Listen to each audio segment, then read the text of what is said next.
Pagpalang araw po sa ating lahat, brothers and sisters. Bago po tayo magsimula, tayo pong lahat ay umukat manalangin. Let's pray.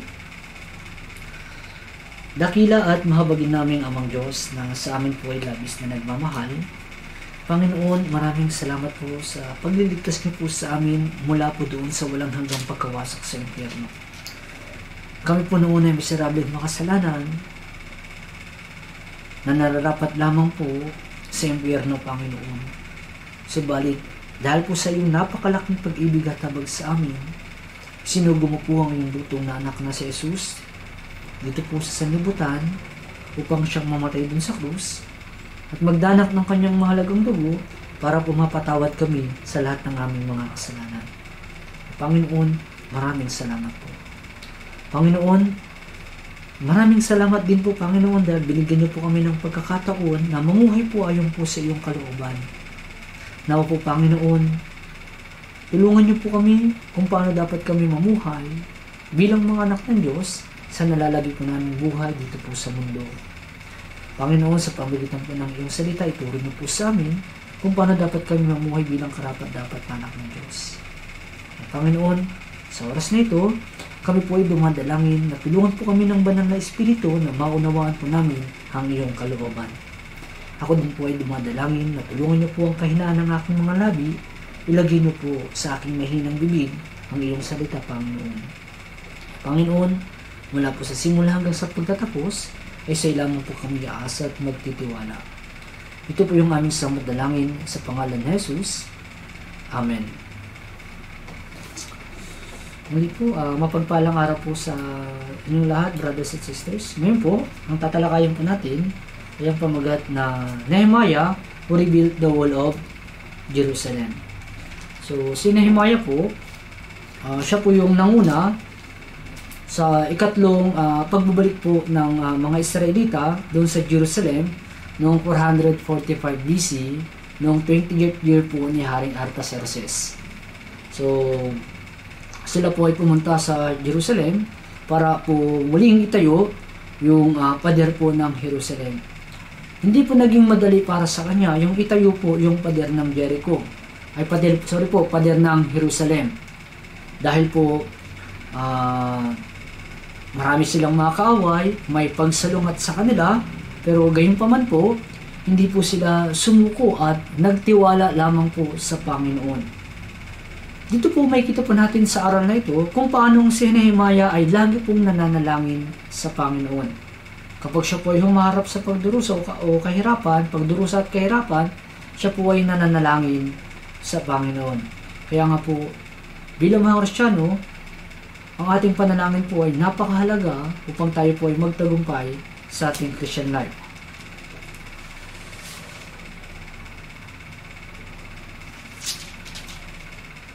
Ang pader po ng Jerusalem ay napakahalaga. Dapat maging matatag po ito. Itong pader po ng Jerusalem, ito po yung pumuprotekta sa lungsod upang hindi po ito madaling masakop ng kanilang mga kaaway. Ganyan din po sa ating Christian life. Sa ating Christian life, mahalaga din po yung ating pader. Kaya nga dapat maging matatag po yung ating Christian life. Kaya nga dapat nating ingatan o bantayan ang ating mga puso. Ganyan po ba kung kailan nawawasak yung pader ng ating Christian life? Sabi po sa Proverbs chapter 25 verse 28, siyang hindi nagpipigil ng kanyang sarili ay parang lungsod na winawasak at walang pader na nalabi. Nawawasak po ang pader ng ating Christian life sa tuwing hindi po natin napipigilan yung ating sarili. Sabi diyan, at siyang hindi nagpipigil ng kanyang sarili. Sa tuwing hindi natin napipigilan yung ating sarili, paggawa ng kasalanan, pagsuway sa Panginoon, nawawasak po yung pader ng ating Christian life. At dito po, sino ba si Nehemiah? Si Nehemiah po, ay siya po ay anino o image ng mabuting Kristiyano. Alam niyo po ba kung bakit? Si Nehemiah po ay hinanap niya po yung kapakanan ng mga Israelita o ng Jerusalem. Tingnan po natin sa Nehemiah chapter 2 verse 10. Subalit nang mabalitaan ito ni Sanballat na Horonita at ni Tobias na lingkod na Ammonita Kiniyamot nila ng husto na may isang dumating para sa kapakanan ng mga anak ni Israel. Sabi po diyan, para sa kapakanan ng mga anak ni Israel.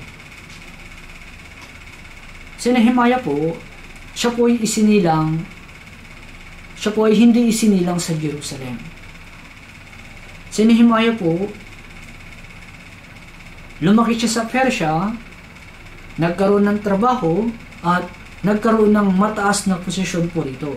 Siya po ay tagadala ng kopa ng hari. Yung kanyang posisyon po ay mataas. Dahil yung kanyang posisyon ay mataas, meron po siyang maayos na pamumuhay dito sa Persia. Gayunpaman po, hindi niya hinanap yung kanyang sariling kapakanan.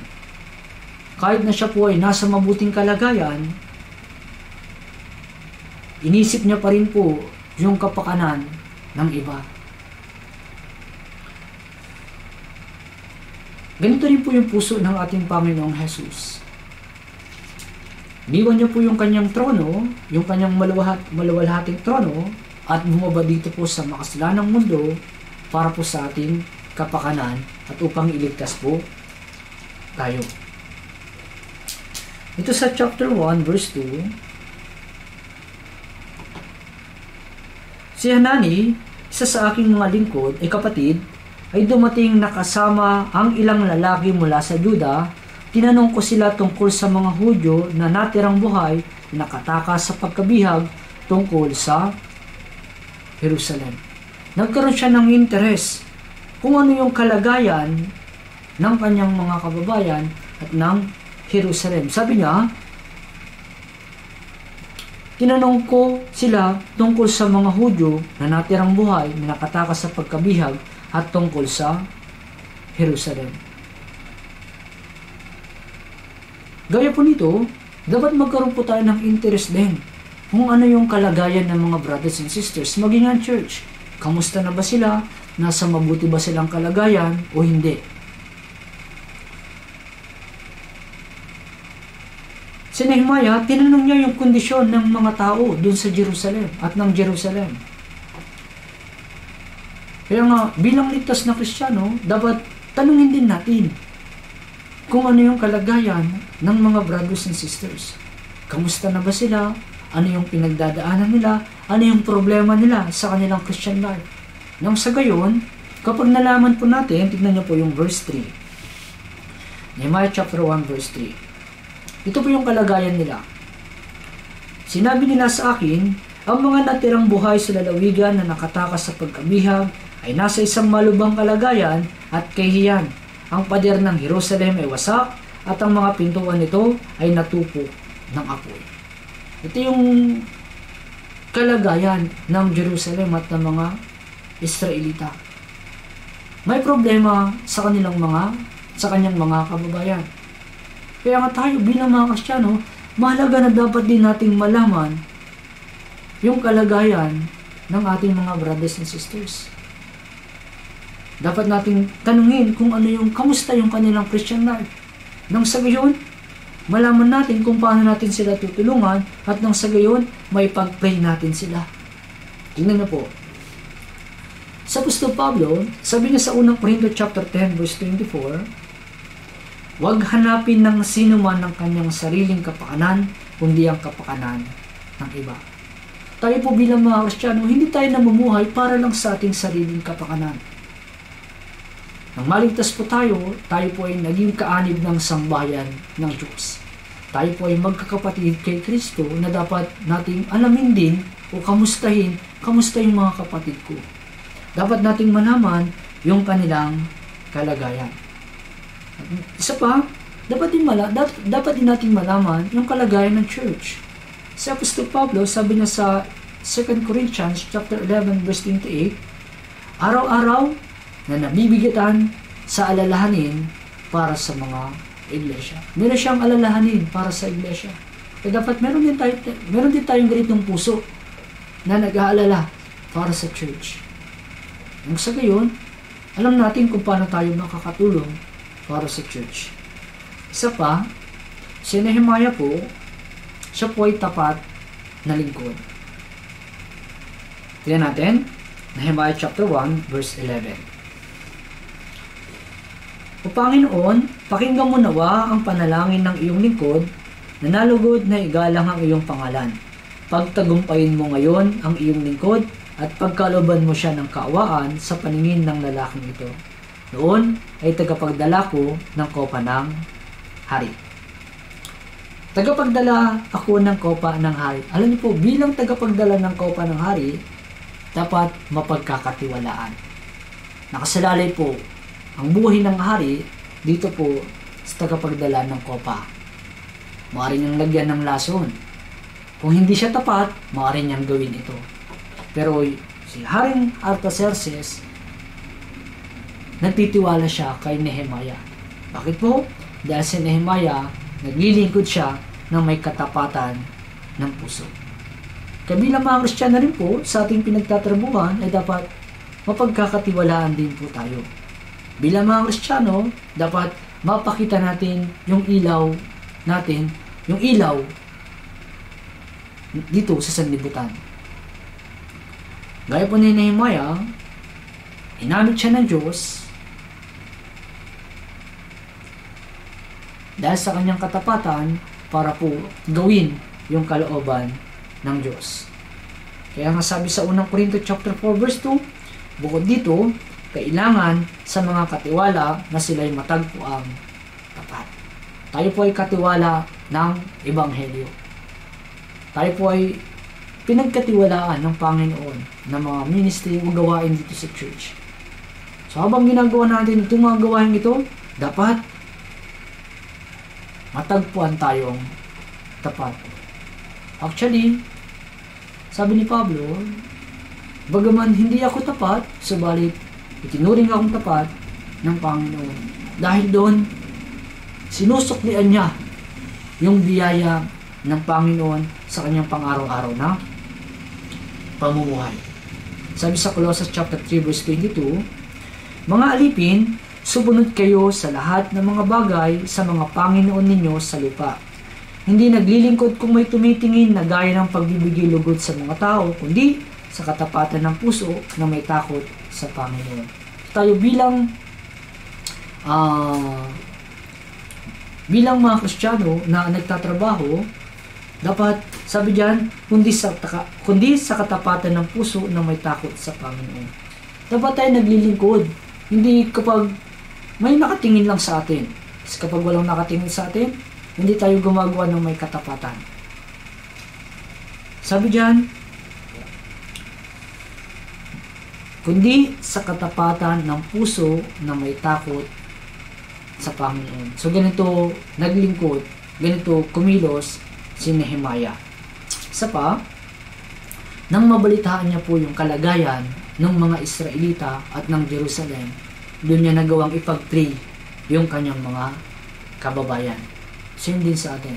Kapag ang dahilan kung bakit kailangan natin tanungin sila para malaman yung kondisyon ng kanilang Christian life. At kapag nalaman na natin, tsaka natin sila may pag-pray. Sabi dito sa Nehemiah chapter 1 verse 4, nang marinig ko ang mga salitang ito, ako'y umupo, umiyak, at tumangis ng ilang araw. At ako'y nagpatuloy sa pag-aayuno at pananalangin sa harapan ng Diyos ng langit. Nang marinig niya po yung kondisyon, sitwasyon ng Jerusalem at ng kanyang mga kababayan, sabi diyan, umiyak, tumangis ng ilang araw. Kahit na siya po ay nasa maayos na kondisyon, pero alam niyo po, inilagay niya po yung kanyang sarili doon po sa sitwasyon ng kanyang mga kababayan. Kaya niya po nagawang umiyak, tumangis, nag-ayuno. Ano niyo po?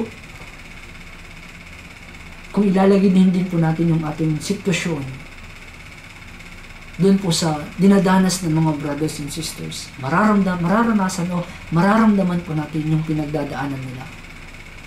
Kapag sila po ay nagdurusa, kung ilalagay po natin yung ating sitwasyon sa kanila, kung meron tayong puso na gaya ni Nehemiah, mararamdaman din natin yung mararamdaman ni Nehemiah. At nung sa gayon, may pag-pray po natin sila. Ito po yung dahilan kung bakit kailangan malaman natin yung kalagayan ng mga brothers and sisters. Kung paano sila matulungan, kung paano natin sila pag-pray. Kaya nga, tanungin natin yung ating mga sarili. Pinagpipray ko ba yung mga kapatid? Pinagpipray ko ba yung mga brothers and sisters? Sinasama ko ba sila sa aking panalangin? Sabi ni Pablo sa Roma chapter 1 verse 9, sapagkat saksi ko ang Diyos na aking pinaglilingkuran sa aking espiritu sa ebanghelyo ng kanyang anak, na walang tigil na binabanggit ko kayo sa aking mga panalangin. Sabi po ni Pablo sa mga kapatid sa Roma, walang tigil na binabanggit ko kayo sa aking panalangin. Kaya nga dapat isinasama natin ng patuloy yung mga brothers and sisters, yung mga mahal natin sa buhay, yung kaligtasan ng mga maraming tao, yung church sa ating panalangin. Hindi tayo nananalangin ng para sa sarili lang natin. Nananalangin tayo para sa ibang mga tao. Sa unang Thessalonica, chapter 1, verse 2, sabi ni Pablo, nagpapasalamat kaming lagi sa Diyos dahil sa inyong lahat na sa tuwing binabanggit namin kayo sa aming mga panalangin. Binabanggit namin kayo sa aming mga panalangin. Maging sa Efeso chapter 1 verse 16, sabi ni Pablo, na binabanggit kayo sa aking mga panalangin. Sabi kanina, yung binasa natin sa 1 Thessalonica chapter 1 verse 2, aming mga panalangin. Church, kapag nagkakatipon sila, sama-sama sila nagpipray, sinasama nila yung mga brothers and sisters. At sabi sa Efeso chapter 1 verse 16, aking panalangin. Ito yung personal na panalangin ni Pablo. Opo sa church, sabay-sabay tayo nananalangin at ipinapanalangin natin yung mga brothers and sisters. Tayo naman, meron tayong personal na panalangin. At sa ating personal na panalangin, sabi ni Pablo, na binabanggit kayo sa aking mga panalangin. Kaya sa ating personal na panalangin, sama po natin yung mga brothers and sisters. At upang malaman natin kung anong ipagpe-pray natin sa kanila, kamustahin natin sila. Alamin natin yung kanilang kondisyon. Nasa mabuti ba silang kalagayan o hindi. Tingnan niyo po. Balik tayo sa Nehemiah chapter 1 verse 4. Sabi diyan, umiyak at tumangis ng ilang araw at ako'y nagpatuloy sa pag-aayuno at pananalangin. So, pinagpatuloy po ni Nehemiah yung panalangin niya para sa Jerusalem at sa mga Israelita hanggang sagutin ng Panginoon po yung kanyang panalangin. Kung titignan natin sa Nehemiah chapter 1 verse 1 at Nehemiah chapter 2 verse 1, sabi po sa Nehemiah chapter 1 verse 1, nung buwan ng Chislev, ito po yung buwan kung saan nalaman niya yung sitwasyon ng kanyang mga kababayan at ng Jerusalem. At nung malaman niya yun, nanalangin siya. At sa Nehemiah chapter 2 verse 1, ito po yung buwan na ngayon ng Nisan. Kaya dito, nagpatuloy po sa pananalangin si Nehemiah hanggang sagutin po ng Panginoon yung kanyang panalangin. Around 4 months po siya nanalangin sa Panginoon mula Chislev hanggang Nisan. Hindi siya tumigil sa panalangin hanggang sagutin ng Panginoon yung kanyang panalangin. Ganoon din sa atin. Dapat tayo magpatuloy sa panalangin hanggang sagutin ng Panginoon yung ating prayer. Sabi po sa Colossians chapter 4 verse 2, magpatuloy kayo sa panalangin at kayo magbantay na may pagpapasalamat. At sa unang Thessalonica chapter 5 verse 17, manalangin kayong walang patid. Pray without ceasing. Kaya nga dapat tayo magpatuloy sa ating panalangin para sa mga kapatid, para sa church, para sa mga mahal natin sa buhay, para sa kaligtasan ng maraming tao. Kailangan ipagpatuloy natin itong ipag-pray hanggang sagutin ng Panginoon.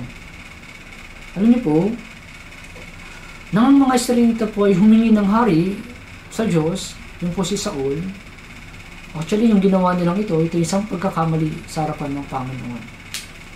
Kaya ngayon sabi sa kanila ni Samuel, sa 1 Samuel chapter 12 verse 23, sabi ni Samuel, bukod dito, saga ng akin, wag nawang mangyari sa akin na ako'y magkasala laban sa Panginoon sa paghinto ng pananalangin para sa inyo. Sabi niya, huwag nawang mangyari sa akin na ako'y magkasala laban sa Panginoon sa paghinto ng pananalangin.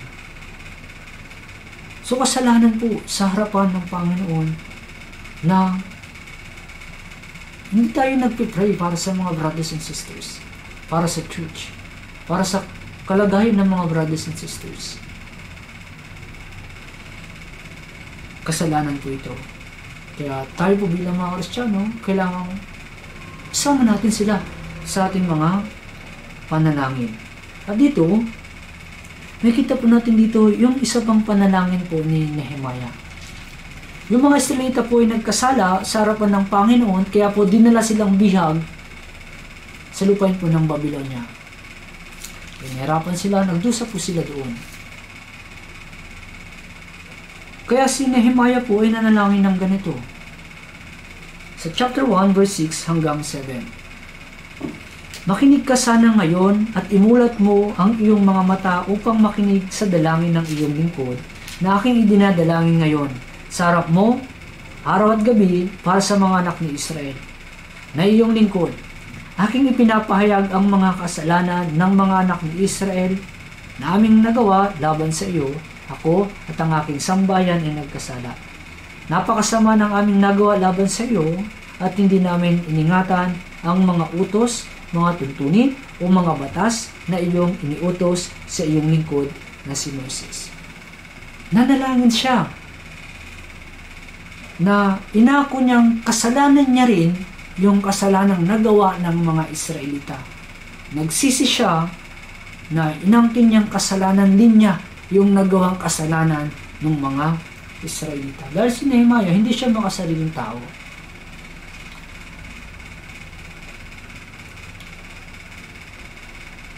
Sa ating panalangin, dapat magkaroon din tayo ng ganitong panalangin po gaya ni Nehemiah. Alam niyo po, ganito rin po yung panalangin ni Daniel. Kung titignan sa Daniel chapter 9 verse 6, sabi niya, kami ay nagkasala sa iyong harapan. Actually, si Daniel at si Nehemiah namuhay ng matuwid sa harapan ng Panginoon. Pero sabi po nila, kami ay nagkasala sa harapan ng Panginoon. Itinuring nilang kasalanan din nila yung kasalanan ng mga Israelita. Dahil gusto niyang panumbalikin sa Panginoon.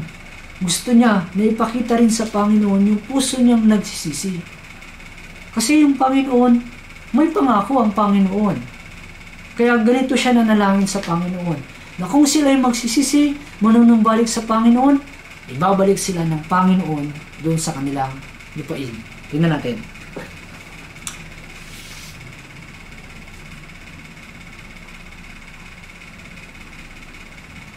Nehemiah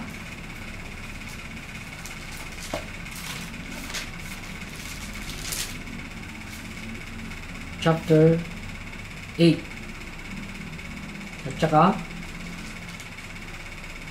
Nehemiah chapter 1 verse 8 hanggang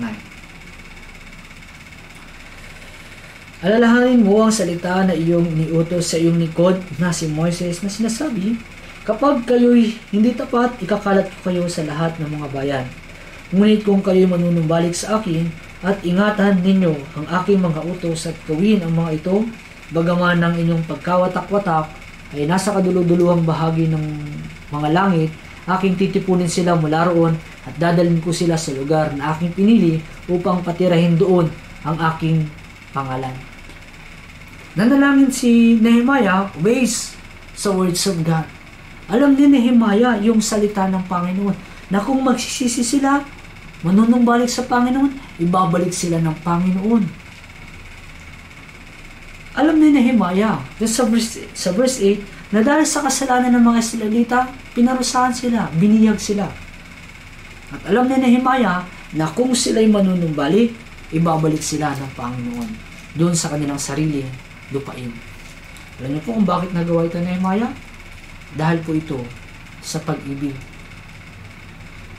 Nagawa niya po ito dahil sa pagmamahal niya sa Jerusalem, pagmamahal niya sa kanyang mga kababayan. Kaya dito mahalaga po dito ang aral dito na kung tayo ay mananalangin, dapat base po ito sa salita ng Panginoon. Alam ni Nehemiah po yung salita ng Panginoon na kung magsisisi sila, manunumbalik sa Panginoon, ibabalik sila ng Panginoon sa kanilang sariling lupain. Tignan niyo po. Deuteronomy chapter 30 verse 1 hanggang 4. Deuteronomy chapter 30 verse 1 hanggang 4.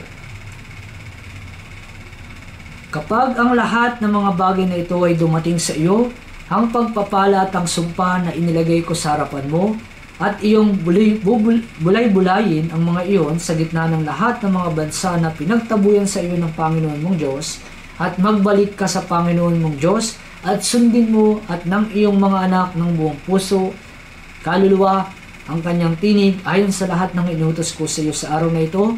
Babawiin ng Panginoon mong Diyos ang iyong pagkabihag at mahabag sa iyo, babalik at titipunin ka sa lahat ng mga bayang pinagkalatan sa iyo ng Panginoon mong Diyos.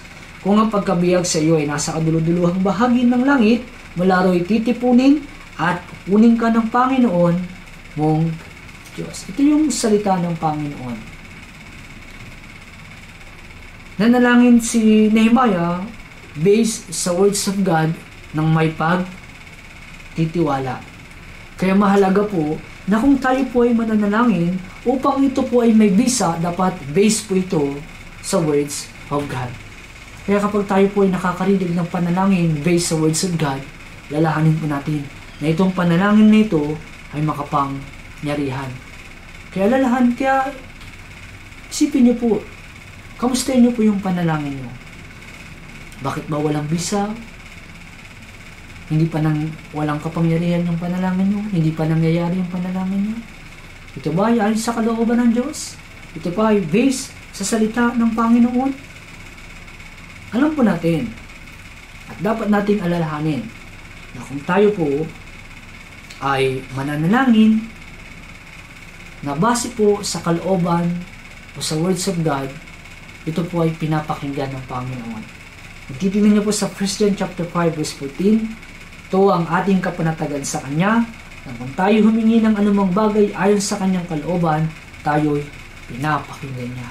Kaya nanalangin po si Nehemiah based sa words of God. Na kung sila'y magsisisi, manunumbalik sa Panginoon, ibabalik po sila doon sa kanilang sariling lupain. Kaya kapag nananalangin tayo, dapat alamin natin yung kalooban ng Diyos. Alamin natin yung words of God. Halimbawa, pag mananalangin tayo para sa kaligtasan ng mga mahal natin sa buhay, nanalangin tayo ng ganito.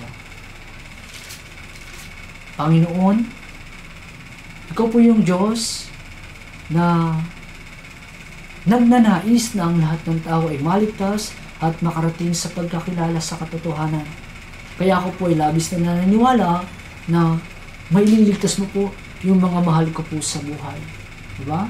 Yung words of God na yun, makikita natin sa 1 Timothy chapter 2 verse 4 na ang Diyos ay nagnanais na ang lahat ng tao ay maligtas. Kung gagamitin natin yung words of God sa ating panalangin, ito po ay mabisa. Kaya hingin natin sa Panginoon, kapag tayo po ay nananalangin, dapat alamin natin na ito ay kalooban ng Panginoon. Sa po, si Nehemiah po, nung humarap na po siya doon sa hari, nanalangin po siya nung haharap siya sa hari. Nanalangin siya po sa Panginoon na pagkalooban siya ng habag ng Panginoon. Tingnan natin sa Nehemiah chapter 1 verse 11.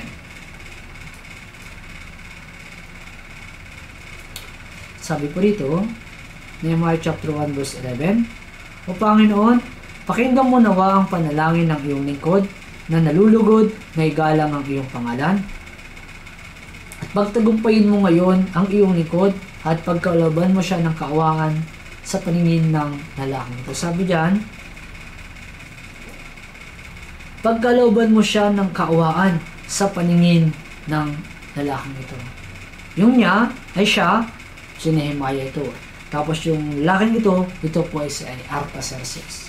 Si Nehemiah po, nagnanais po siya na pumunta sa Jerusalem para po itayo yung pader. Tapos para tulungan yung kanyang mga kabayan. At upang magawa niya po ito, dapat siyang magpaalam doon po sa hari ng Persya. Dapat siyang magpaalam na payagan siya umalis patungo po doon sa Jerusalem. Kaya nga sa pagkakataong ito, nagpray po siya sa Panginoon. Sabi niya, pagkalooban mo ako ng habag sa harapan ng lalaking ito. Kaya nga, dahil doon, pinahintulutan siya ng Panginoon na makapunta doon sa Jerusalem. Si Nehemiah, lubos siyang naniniwala na kayang kontrolin ng Panginoon yung puso ng mga tao. Ako po may isang kwento, isang brother po siya, na kapag magpapaalam po siya, so inaalam niya parati yung mga schedule sa church, yung gawain sa church. At dahil doon, ipinagpipray niya na sana makatin siya. Mahabang panahon niya itong ipinagpipray. So lagi niyang ipinagpipray na sana pagkalooban ako ng habag ng Panginoon sa harapan ng sir ko, ng boss ko, na payagan niya akong makadalo sa mga ito. Ito yung dapat na ipinapanalangin natin. Si Nehemiah, hindi siya nag-request sa harapan ng hari para sa kanyang sariling kaluwalhatian. Nag-request siya dun sa hari para sa kaluwalhatian ng Panginoon. Dapat ganito rin tayo bilang mga Kristyano. Lalo sa mga nagtatrabaho. Ano yung nire-request natin? Dapat nire-request natin yung kung ano yung kaluluwalhati ng Panginoon.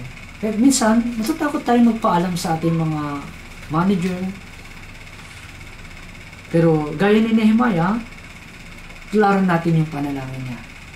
Sabi niya, pagkalooban mo ako ng habag sa harapan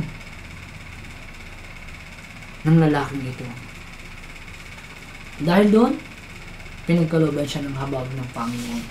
Kaya yung brother na yun, kapag haharap na siya, magpapaalam siya dun sa kanyang manager, lagi niyang pinangahawakan yung pangako ng Diyos. Yung ipinanalangin niya sa Panginoon, pagkalooban mo ko ng habag sa harap ng taong ito. Dahil alam ni brother na kayang hipuin ng Diyos yung puso ng manager niya. Kaya nga sa tuwing may gawain sa church, may fellowship, gusto niyang mag-lead kasi para sa New Year Retreat, para sa Summer Retreat, pinagkakalooban siya ng habag ng Panginoon. Isa pa,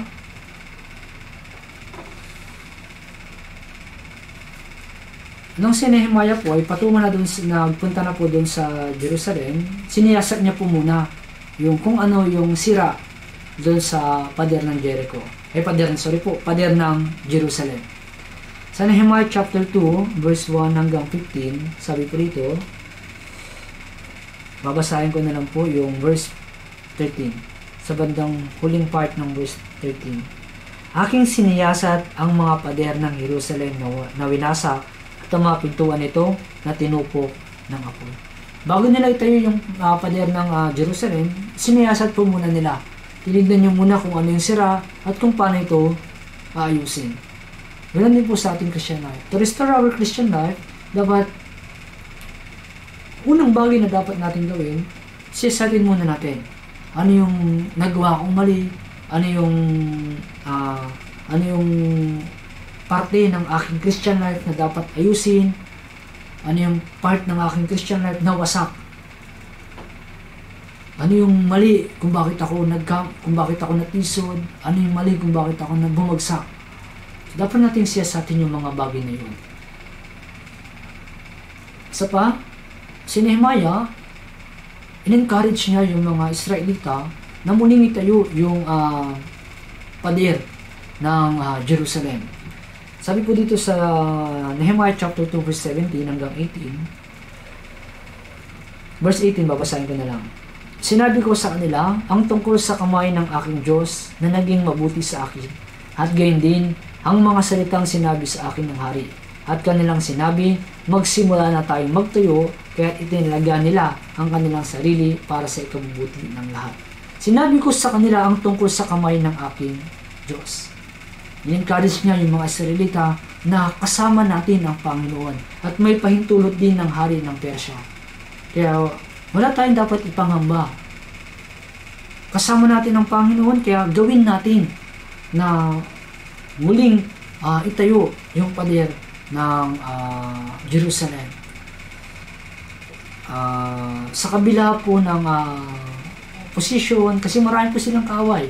Sa kabila ng kahirapan, kailangan natin makatanggap ng kalakasan mula po sa salita ng Panginoon. Kailangan tayong makatanggap ng encouragement sa salita ng Panginoon.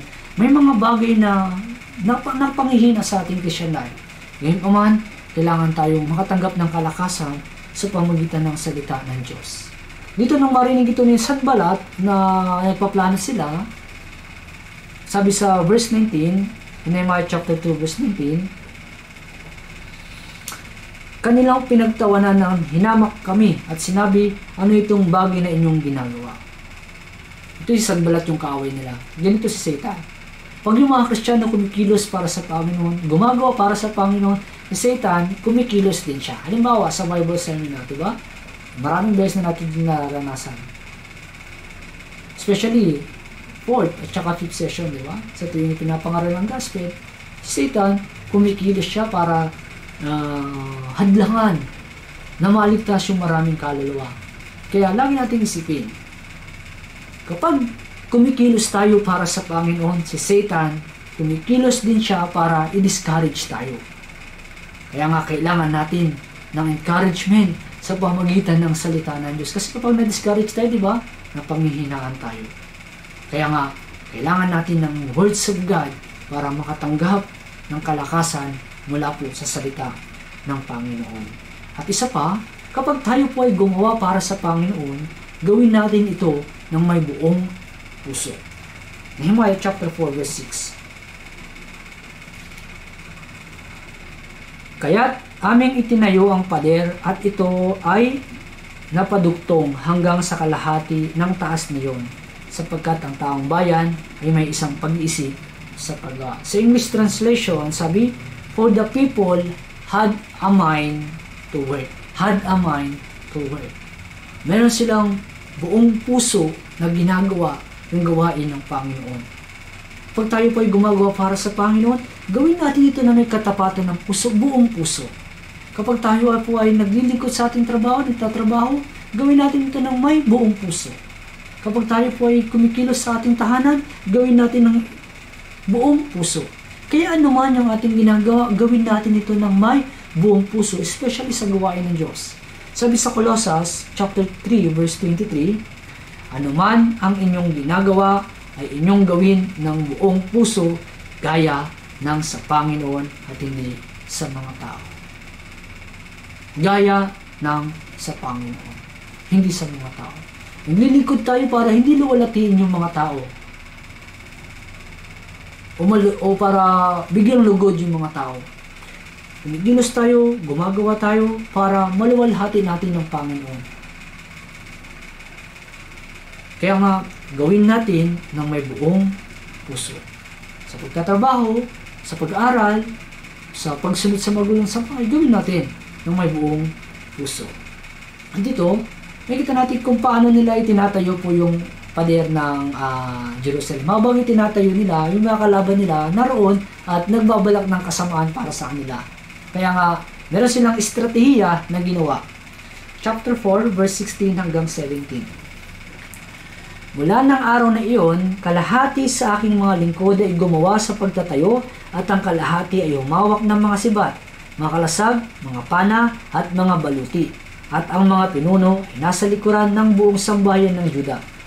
Na gumagawa sa pader, yaong mga nagpapasan ay pinagpapasan sa paraang ang bawat isa ay gumagawa sa pamamagitan ng isang kamay habang ang isa ay may hawak na sandata. So isang kamay nila gumagawa. Yung isang kamay naman nila may hawak na sibat.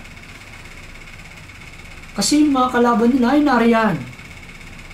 Kaya tayo sa ating Christian life, sa ating pamumuhay, habang may ginagawa tayo, nagtatrabaho tayo, dapat yung words of God ay nasa ating buhay din. Dapat yung words of God, ingatan din natin sa ating buhay.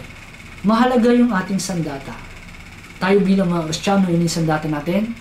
Ephesians chapter 6 verse 17. At taglayin ninyo ang helmet ng kaligtasan at ang tabak ng Espiritu na siyang salita ng Diyos. Sabi diyan, tabak ng Espiritu na siyang salita ng Diyos.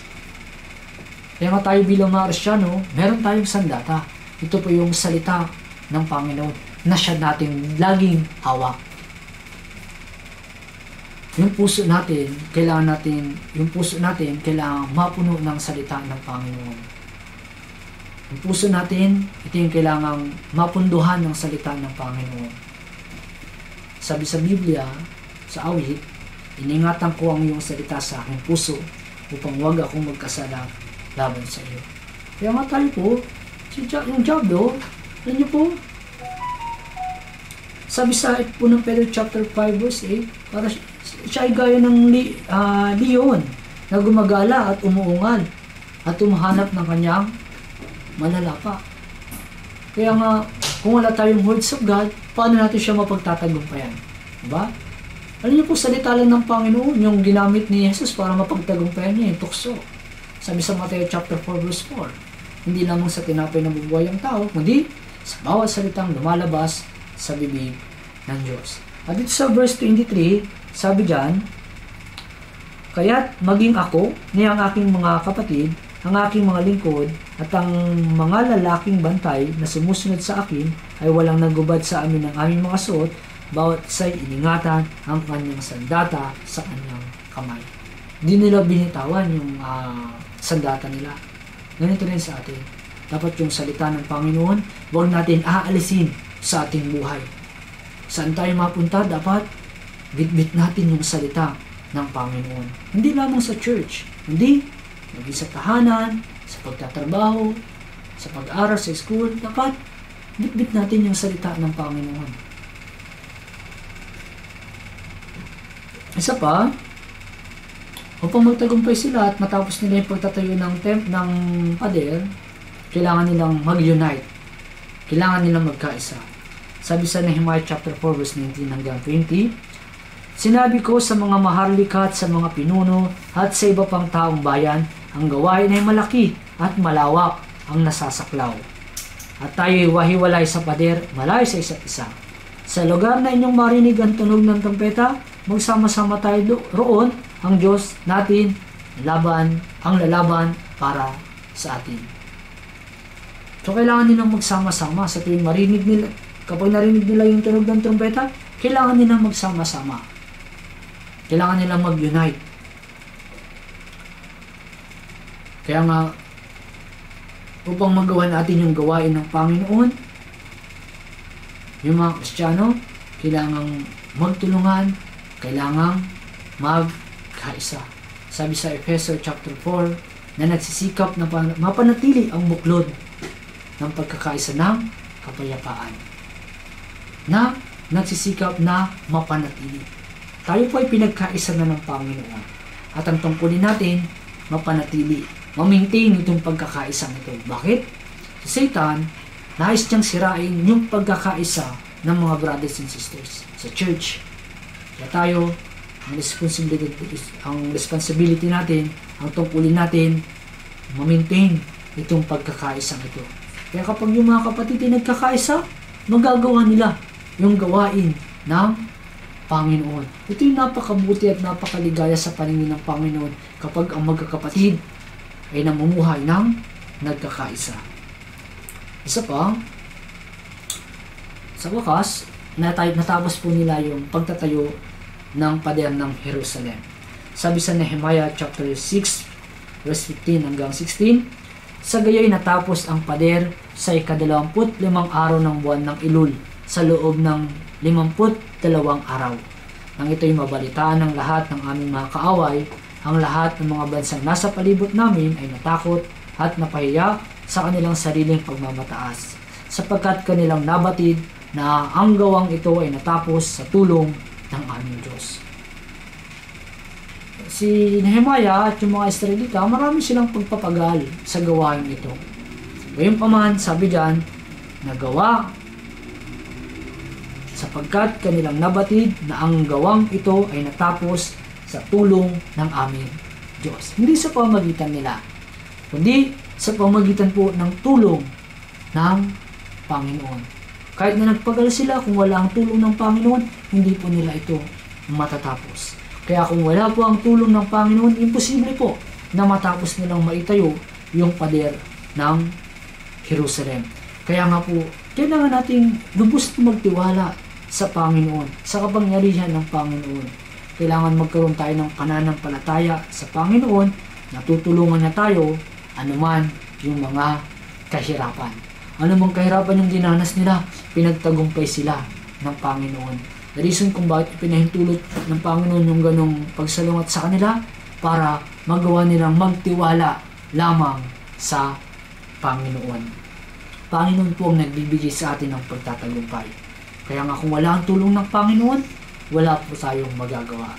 Sabi ni Pablo sa Filipos chapter 4 verse 13, lahat ng mga bagay ay aking magagawa sa pamagitan niyang nagpapalakas sa akin. Sa pamagitan niyang nagpapalakas sa akin.